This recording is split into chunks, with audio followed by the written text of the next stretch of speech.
رمشا ایک خوبصورت خوددار مگر ضدی اور انا پرست لڑکی۔ زریاں بیگم رمشا کی ساس بزرگ اور صابر خاتون۔ نبلا رمشا کی نند مہذب اور تعلیم یافتہ نرم دل۔ کامران رمشا کا شوہر درمیانے طبقے کا ایک شریف انسان۔ ابتداء خوابوں کی شادی۔ رمشا ایک متوسط طبقے سے تعلق رکھنے والی پڑھی لکھی لڑکی تھی۔ اس کی پرورش ایک ایسی ماں نے کی جو ہمیشہ یہ کہتی تھی کہ بیٹی سسرال میں کبھی جھک کر نہ رہنا، جو کرنا ہے اپنی مرضی سے کرنا، کسی کے ماتحت مت بننا۔ شاد کے بعد رمشا نے سسرال میں قدم رکھا۔ کامران ایک نرم گو اور محبت کرنے والا شوہر تھا، جبکہ زرینہ بیگم اور نبیلہ نے بھی اسے ہاتھوں ہاتھ لیا۔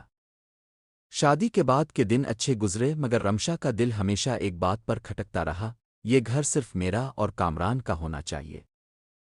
رفتہ رفتہ رمشا نے گھر کی چیزوں میں دخل دینا شروع کیا۔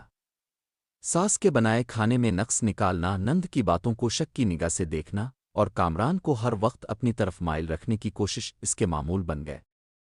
زریاں بیگم نے برداشت کیا، نبیلہ خاموش رہی اور کامران بیچ میں پسنے لگا۔ الفاق دن نبیلہ نے اپنی ماں سے کہا، میں کل واپس یونیورسٹی جا رہی ہوں، یہاں رمشا بھابھی کو میری موجودگی گراں گزرتی ہے۔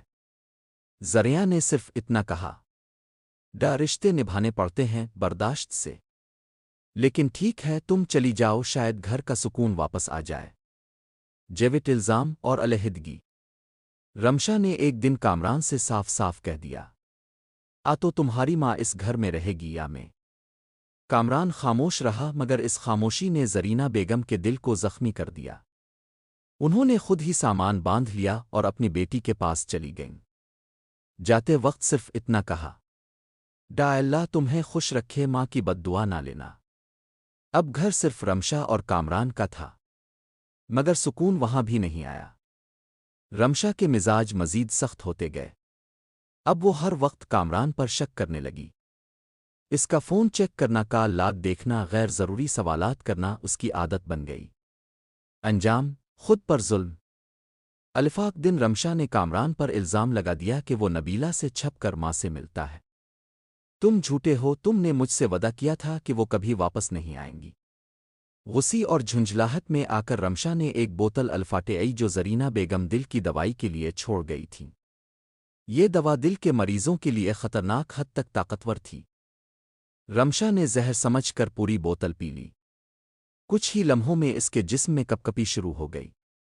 کامران نے فوراً اسپتال پہنچایا، مگر بہت دیر ہو چکی تھی۔ مرنے سے پہلے رمشا نے کامران کا ہاتھ تھاما اور کہا، صرف رشتہ نہیں، پورا خاندان ہار گئی۔ میری انا نے مجھے جلا دیا، ماں اور بہن کو دشمن سمجھا اور خود کو مار لیا۔